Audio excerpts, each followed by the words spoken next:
இன்றைய முக்கிய நிகழ்வுகள்.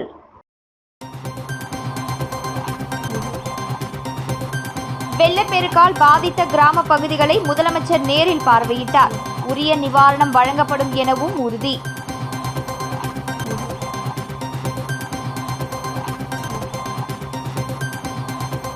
இயல்பு நிலைக்கு திரும்பிய புதுச்சேரி நகர பகுதி. வெள்ள நீர் வடியாததால் கண்ணீரில் கிராம மக்கள்.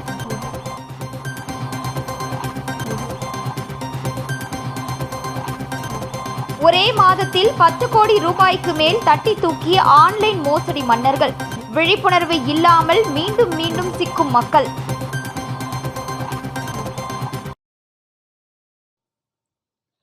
புதுச்சேரியில் கடந்த நவம்பர் மாதத்தில் மட்டும் இணைய வழி மோசடியில் சிக்கி 271 நபர்கள் 10 கோடியே 48,549 ரூபாய் பணத்தை இழந்தனர்.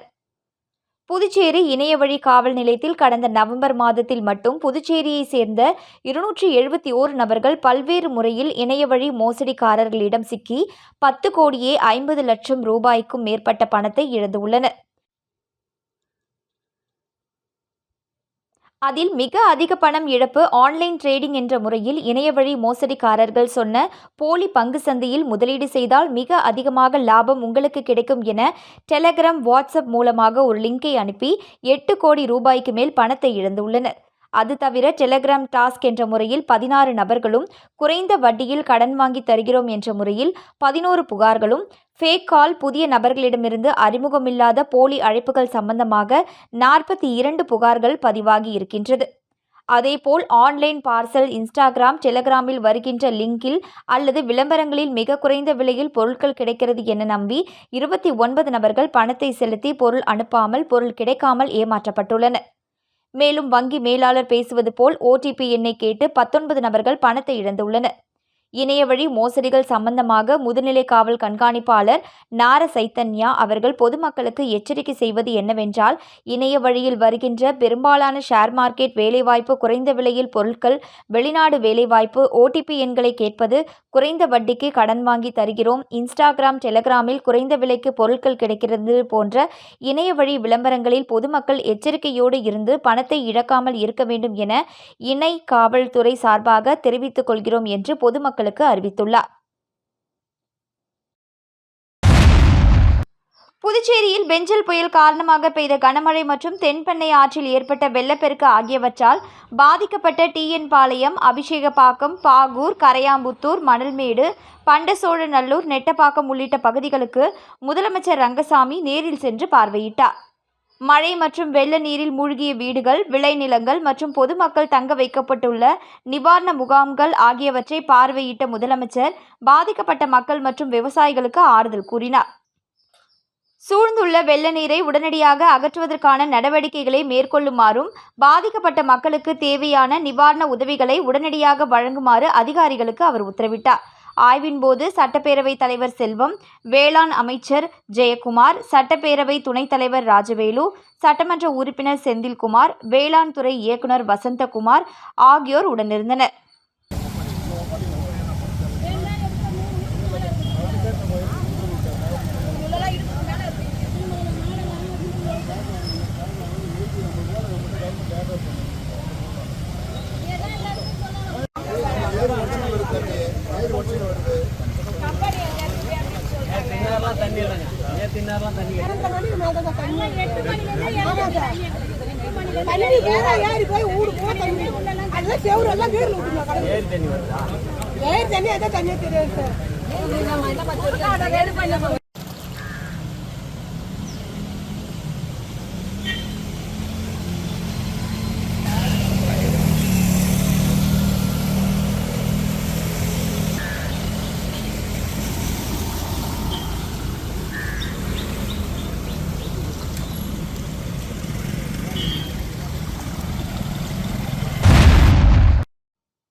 ஆற்று வாய்க்கால் வெள்ளத்தில் விழுந்த டிரைவர் தீபன்ராஜ் 4 நாட்களுக்கு பிறகு சடலமாக மீட்பு.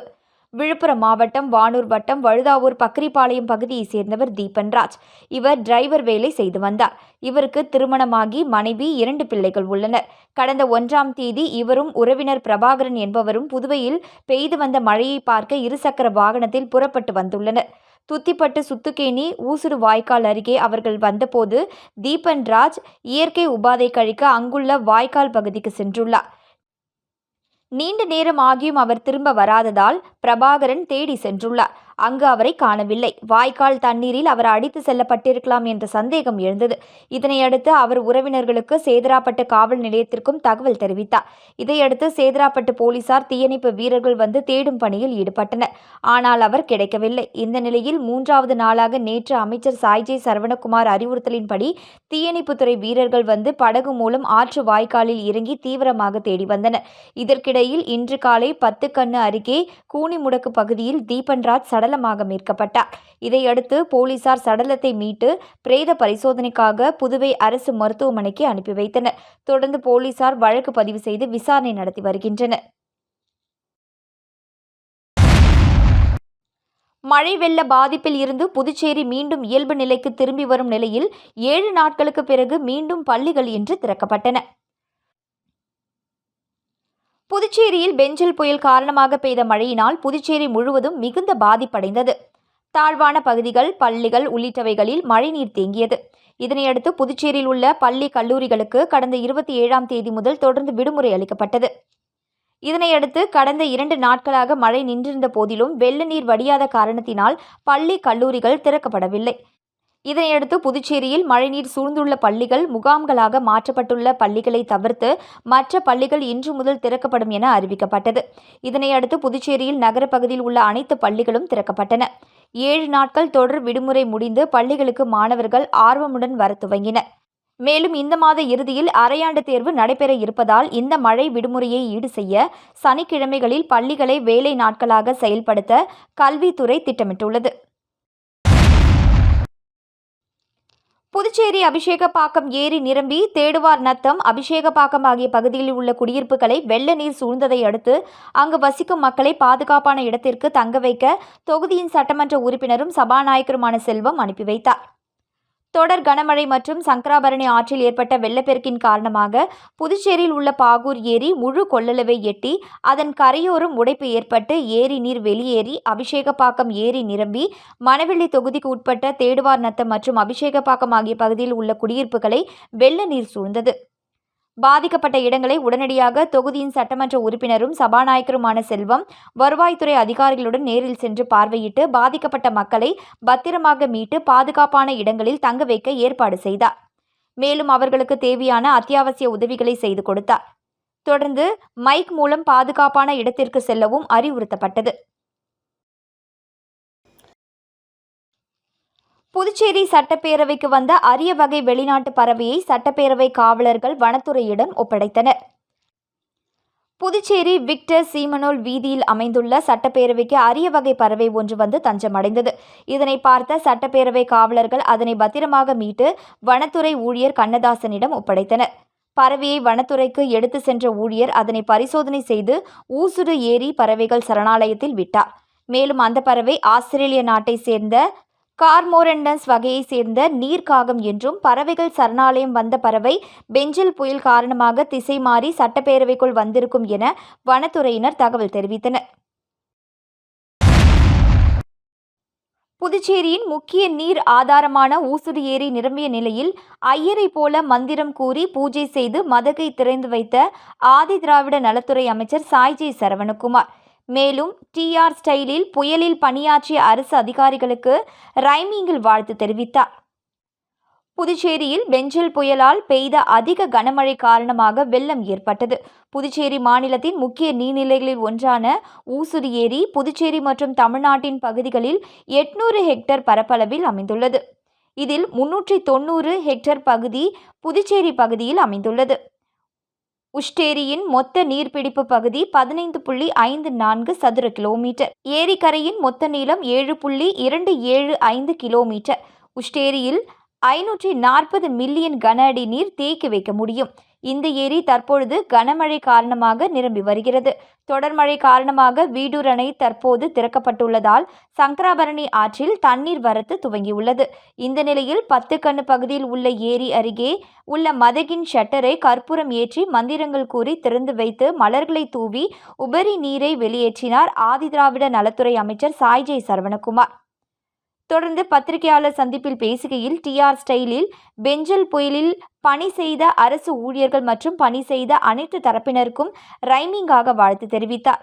இந்நிகழ்ச்சியில் பொதுப்பணித்துறை உதவி பொறியாளர் லூயி பிரகாசம், இளநிலை பொறியாளர் பாரதி, பாஜக தொகுதி ஒருங்கிணைப்பாளர் சாய் தியாகராஜன், தொகுதி தலைவர் ஐயனார், பாஜக பிரமுகர்கள் முத்தாலு முரளி, சிவசங்கர், சக்தி முருகன், ரமேஷ், ஆறு படையப்பா மற்றும் பாஜக கேந்திர பொறுப்பாளர்கள், கிளை தலைவர்கள் மற்றும் பல்வேறு பிரிவின் பொறுப்பாளர்கள், நிர்வாகிகள், கூட்டணி கட்சியினர் உட்பட ஏராளமானோர் கலந்து கொண்டனர். மேலும் திறப்பு விழாவினை முன்னிட்டு பொதுமக்களுக்கு பால் பாக்கெட் வழங்கப்பட்டது. பெஞ்சல் புயல் காரணமாக பாதிக்கப்பட்டுள்ள காமராஜர் நகர் தொகுதி மக்களுக்கு தொகுதி சட்டமன்ற உறுப்பினர் ஜான்குமார் நலத்திட்ட உதவிகளை வழங்கினார். பெஞ்சல் புயல் காரணமாக பெய்த கனமழையால் புதுச்சேரி வெள்ளக்காடானது. குறிப்பாக காமராஜர் நகர் தொகுதிக்கு உட்பட்ட ரெயின்போ நகர், கிருஷ்ணா நகர், ஜீவா நகர் உள்ளிட்ட பகுதிகள் மழைநீரால் சூழப்பட்டன. இதனால் மக்கள் வெளியே வர முடியாத சூழல் நிலவியது. தொடர்ந்து தொகுதி சட்டமன்ற உறுப்பினர் ஜான்குமார் 8க்கும் மேற்பட்ட ராட்சத மோட்டார்களை கொண்டு மழை நீரை விரைவாக அகற்றினார். இதனால் அந்த பகுதி தற்போது இயல்பு நிலைக்கு திரும்பியுள்ளது. இதனைத் தொடர்ந்து தொகுதி முழுவதும் நேற்று பால், பிரெட் உணவு வழங்கிய ஜான்குமார் இன்று அனைத்து குடும்பத்தினருக்கும் உணவுப் பொருட்கள் கொண்ட தொகுப்பினை வழங்கினார். தொழிலதிபர் மார்டினின் துணைவியார் தலைமையில் எம்எல்ஏ ஜான்குமார் முன்னிலையில் மார்டின் அறக்கட்டளை மூலம் காமராஜர் நகர் தொகுதி மக்களுக்கு நலத்திட்ட உதவிகள் வழங்கப்பட்டது. மேலும் மார்டின் மருத்துவக் கல்லூரி சார்பில் இலவச மருத்துவ முகாம் நடைபெற்றது. இதில் திரளான பொதுமக்கள் கலந்து கொண்டு பயன்பெற்றனர். திருபுவனை தொகுதி ஓம் சக்தி நகர் பகுதியில் மழையால் பாதிக்கப்பட்ட குடும்பங்களுக்கு தண்ணீர், பால், பிரெட் உணவுப் பொருட்கள் மற்றும் மருத்துவ உபகரணங்களை சட்டமன்ற உறுப்பினர் அங்காளன் வழங்கினார். புதுச்சேரி மாநிலம் திருபுவனை சட்டமன்ற தொகுதிக்கு உட்பட்ட களித்தீர்த்தால் குப்பம் மணக்குள விநாயகர் மருத்துவமனை செல்லும் வழியில் அமைந்துள்ள ஓம் சக்தி நகர் பகுதியில் புயல் மற்றும் மழை காரணமாக சுமார் 8 வீடுகள் நீருக்குள் மூழ்கி வெளியில் வர முடியா வண்ணம் 3 நாட்களாக தவித்து வந்தனர். இதனையடுத்து தகவலறிந்த சட்டமன்ற உறுப்பினர் அங்காளன் போர்க்கால அடிப்படையில் தீயணைப்பு துறையினர் உதவியுடன் விசைப்படகு மூலம் சென்று பாதிக்கப்பட்ட நபர்களுக்கு தண்ணீர், பால் பாக்கெட், பிரெட் பாக்கெட், உணவுகள் மற்றும் மருத்துவ உபகரணங்கள் வழங்கி தண்ணீரை உடனடியாக அப்புறப்படுத்துவதற்கான நடவடிக்கை எடுப்பதாக கூறினார். உடன் மண்ணாடிப்பட்டு கொம்யூனியன் பஞ்சாயத்து ஆணையர் எழில்ராஜன், உதவி பொறியாளர் மல்லிகா அர்ஜுனன், இளநிலை பொறியாளர் பாஸ்கர் மற்றும் சட்டமன்ற உறுப்பினர் ஆதரவாளர்கள் பலர் கலந்து கொண்டனர். அருவியாக மாறிய கல்குவாரி. விழுப்புரம் மாவட்டம் திருவக்கரை பகுதியில் காணப்படும் திடீர் அருவி. வங்கக்கடலில் பெஞ்சல் புயல் காரணமாக பெய்த கனமழையால் விழுப்புரம் மாவட்டத்தில் உள்ள அனைத்து நீர்நிலைகளும் நிரம்பி வழிகிறது. இந்த நிலையில் விழுப்புரம் மாவட்டம் வானூர் அடுத்த திருவக்கரை, மயிலம் உள்ளிட்ட பகுதிகளில் 50 சென்டிமீட்டருக்கும் அதிகமான கனமழை பெய்தது.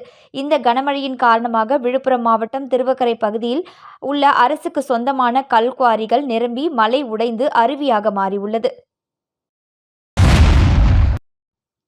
புதுச்சேரி மாநிலம் உழவர்கரை சட்டமன்ற தொகுதியில் வசிக்கும் தொழிலதிபரும் ஐஸ்வர்யம் ஆயில் மில் உரிமையாளருமான சதீஷ்குமார் பிறந்தநாள் விழா இன்று கொண்டாடப்பட்டது. இதனையொட்டி முருங்கப்பாக்கம் ஜாவ்லா ஹோம்ஸில் அன்னதானம் வழங்கி மணக்குள விநாயகர் கோவிலில் சிறப்பு தரிசனம் செய்தார். விழா ஏற்பாட்டினை பாரதிய ஜனதா கட்சி மாநில செயற்குழு உறுப்பினர் அரவிந்த், ஸ்ரீ ஐஸ்வர்யம் ஆயில் மில்ஸ் தேவா மற்றும் அருள், அப்பாஸ் மற்றும் ஐஸ்வர்யம் ஆயில் மில் ஊழியர்கள் ஏற்பாடு செய்தனர். விழாவில் உழவர்கரை சட்டமன்ற உறுப்பினர் சிவசங்கரன், நெல்லித்தோப்பு சட்டமன்ற உறுப்பினர் Richard, Varadaraja trading and company Perumal ஆகியோர் கலந்து கொண்டு சிறப்பித்தனர். மேலும் இவ்விழாவில் உழவர்கரை டீச்சர்ஸ் காலனி நலசங்கம் உறுப்பினர்கள், ஊர் பொதுமக்கள் மற்றும் டீச்சர்ஸ் காலனி மாரியம்மன் கோவில் ஊழியர்கள் மற்றும் ராஜேஸ்வரி கோவில் தலைவர் மற்றும் கோவில் நிர்வாகிகள் அனைவரும் அன்னதானம் மற்றும் பொதுமக்களுக்கு சேலை வழங்கி பிறந்த நாளை கொண்டாடினர். தொடர்ந்து ஊர் மக்களுக்கு மளிகை பொருட்களும் வழங்கப்பட்டது. மீண்டும் இன்றைய முக்கிய நிகழ்வுகள்.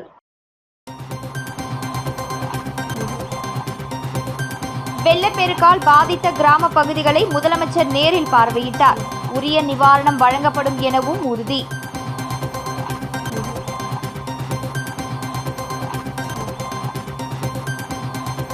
இயல்பு நிலைக்கு திரும்பிய புதுச்சேரி நகர பகுதி.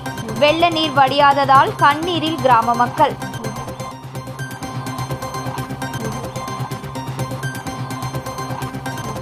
ஒரே மாதத்தில் 10 கோடி ரூபாய்க்கு மேல் தட்டி தூக்கிய ஆன்லைன் மோசடி மன்னர்கள். விழிப்புணர்வு இல்லாமல் மீண்டும் மீண்டும் சிக்கும் மக்கள்.